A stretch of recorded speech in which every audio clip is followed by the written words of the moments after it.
Ecology is the relations of organisms with one another and with their physical surroundings. As such, ecology is very broad in scope and encompasses an incredible variety of research questions. Research in ecology encompasses everything from the effects of weather patterns on animal migrations, how nutrients cycles in a pond, to how humans interact and influence their local environments. Because of the breadth of ecology's scope, it is often broken into subcategories like terrestrial ecology, behavioral ecology, and urban ecology. In this video, we will focus on urban ecology, which is the study of ecology where humans are abundant and have made significant changes to the local environment, such as cities.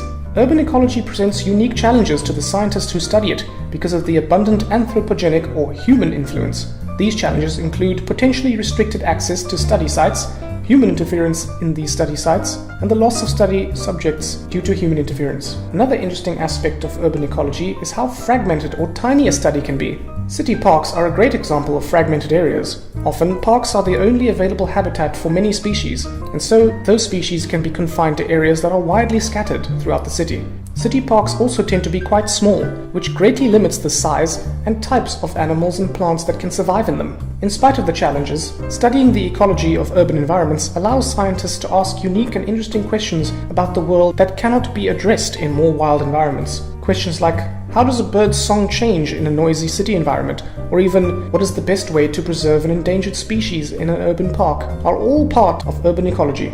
These questions and others like them allow us to more fully explore and understand the urban environments in which over half the world's population resides. Urban ecology also helps us better understand the plants and animals that live alongside us in these environments. Can you think of some animals that are commonly found in urban environments? Pause the video and have a think. The list is too long, but some examples are rats, pigeons, dogs, cats, cockroaches, and even monkeys. While humans are generally the dominant species in an urban environment, they are hardly the only ones. Learning to live with other species in an urban environment and understanding how our activities affect those species is another important aspect of urban ecology. Regardless of the specific study in question, urban ecology helps us not only build our understanding of an urban environment, but also build better cities for humans and non-humans alike. So the next time you're out in an urban environment, take a minute to pause and really look at what's going on around you. You might be surprised at what you find.